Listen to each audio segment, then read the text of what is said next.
You know what's wrong with the word affordable? It's thinking too damn small. Allow me to tell you the problem that I have with those of you who ask for better affordability. Not you personally, but you as a civilization. You as a species that once knew exactly who it was, exactly what it was entitled to, and then one day just didn't anymore. You ask for affordable housing, affordable healthcare, affordable food. You're out here negotiating the price of your own existence like it's a car dealership and the salesman just needs to check with his manager. You have accepted quietly, completely, without so much as a strongly worded letter that being alive costs money. Think about that. Being alive costs money. You have to pay to not die in the cold. You have to pay to drink water. You have to pay to sleep horizontally. Rocks get to do that for free. Rocks sleep horizontally every single night and nobody sends them a bill. But you, conscious, sovereign, living human being made of stardust and divine intelligence, you need a credit score. That's not civilization. That's a hostage situation with better architecture. And the most dangerous part isn't that they built the cage. It's that you decorated it, threw pillows on it, put it on a 30-year mortgage, and called it the American dream. And you get genuinely offended when somebody points at the bars. Here's what they never told you. Here is what got left out of the 12 years they spent teaching you to sit still and raise your hand before you speak. Before the mortgage, before the rent check, before the property tax, before the HOA fee for the privilege of existing near other people who also can't afford to exist, existence was free. Not as a philosophy, but as a fact. Soil that grew food, rivers that ran clean, communities that shared labor. This was not a utopia. This was just another Tuesday, the default human condition for the vast majority of human history, and then somebody fenced it off. That's the entire history of civilization. Somebody fenced what was free, charged you to access it, and called it progress. Everything else is footnotes. Rome, 133 BC, a man named Tiberius Gracchus looked around and noticed that public land, legally designated commons, had been quietly stolen by wealthy patricians in violation of laws that specifically existed to prevent that exact theft. So he stood up and said, "Give it back." That was the whole radical proposal. Enforce the laws that already exist. Instead, the Senate beat him to death on the floor of the assembly with their hands and the broken legs of chairs. Then, they hunted down 300 of his supporters and they unalived them too. First political murder in the history of the Roman Republic, because he asked for the land back. Now I want you to sit with that the next time you watch a debate, because not one politician, not anywhere on the spectrum, not the progressive, not the moderate, not the revolutionary with the grassroots email list, has ever stood up and said, "Give it back." Every single one of them is arguing affordability.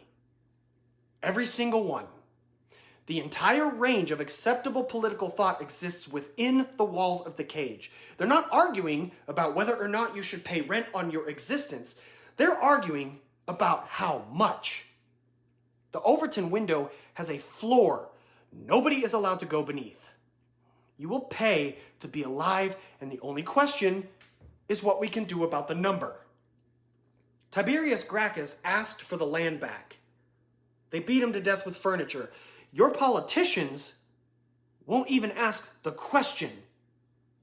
Make of that what you will.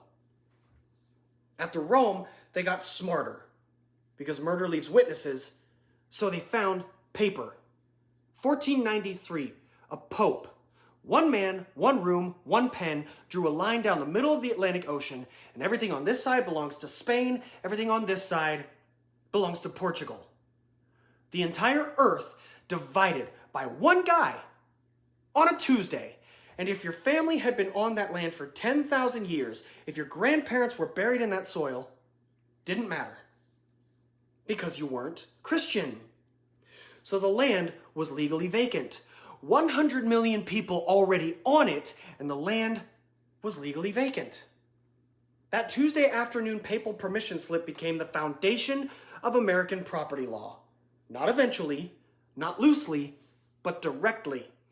1823, Johnson versus McIntosh, Supreme Court, a case about whether someone could buy land directly from native people. The court said no, not because the sale was fraudulent, but because native people didn't have the legal right to sell land their families had lived on since before anyone in that courtroom's bloodline had learned to read. They held only the right of occupancy. You can live on it, your children can be born on it, your parents can die on it, but you don't own it. The underlying title for the land belonged to the government by right of discovery. They cited the Pope in 1823 in an American federal courtroom. And if you're constructing the sentence, well, that was 200 years ago. 2005, the city of Sherrill versus the Oneida Indian Nation. The Oneida Nation bought back their ancestral land on the open market with money legally.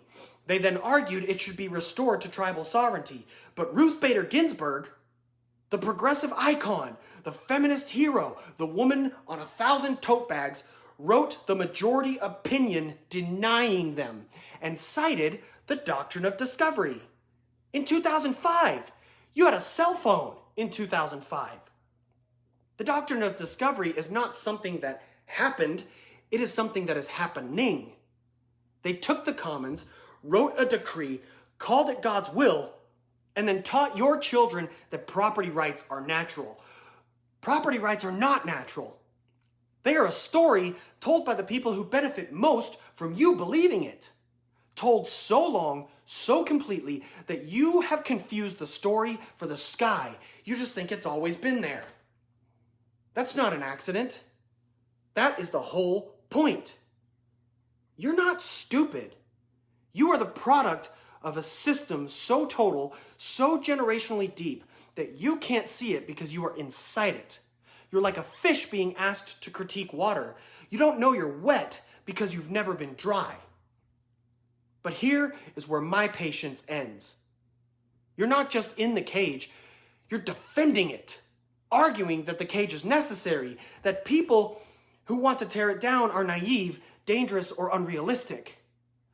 You have become the cage's PR department, unpaid, voluntarily, with enthusiasm. The people who built it are not confused idealists. The Roman patricians knew what they were doing. The Pope knew what he was doing. The Supreme Court in 1823 knew what they were doing. They wrote it down in careful, considered language, and they were proud of it.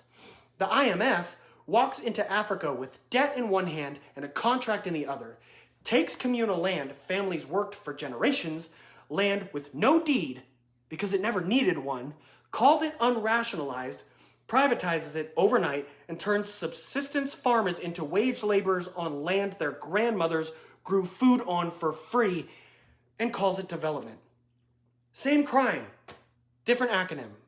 500 years of the same crime with better branding. And your great political demand, the thing you'll march for, the thing you'll put on a sign, is a lower monthly payment? You were born onto an earth designed to sustain you without condition. The earth doesn't charge rent. The rain doesn't invoice you. The soil has never run a credit check. Only men do that. Specific men with specific interests. Men whose entire power structure collapses the moment you remember what you actually are. So no, I don't want affordable housing. I want you to remember who burned the house down, and I want you to stop asking the arsonist for a discount.